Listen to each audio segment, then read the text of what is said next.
Surprise আনছে। কি আনছো তুমি সারপ্রাইজ? এই যে এইটা আমি দূরবীন লাগিয়ে কোথাও খুঁজে পাইনি, আজকে পেয়ে গেছি। এই ফ্লেভারের নুডলসটা অনেক মজা। এই সারপ্রাইজ আনছে আমার জন্য। এটা হচ্ছে স্পাইসি, ঠিক আছে, রামেন টাইপের। এটা খুব মজা। আর এই- কি আনছো? এই যে এটা এনেছি, এটা তোমার তোমার জন্য খুব উপকারী।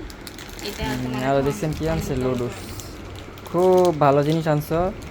আর কি বলবো তোমারে, তুমি আমারে বাহিরে বললা যে কি কি আনবা, এডি আনছো তুমি? এই বাদামটার দাম একটু ক্লোজ করে দেখাও কত।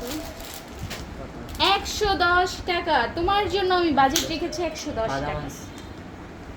তুমি বুঝো তোমার বউ তোমার কত ভালোবাসে। 110 টাকা তোমার বাদাম না খাওয়াইছি তোমার। ভালো। আর লুডুস আনছে, যাও আনছো যখন রান্না করো, খাই আমি। চলো ওকে। লুডুসই রান্না করো আগে। ভালো লাগতেছে না, শরীর ব্যথা করতেছে, জিম কইরা চালু ওই ইয়ে করো। আচ্ছা এখানে কি লেখা বলো তো?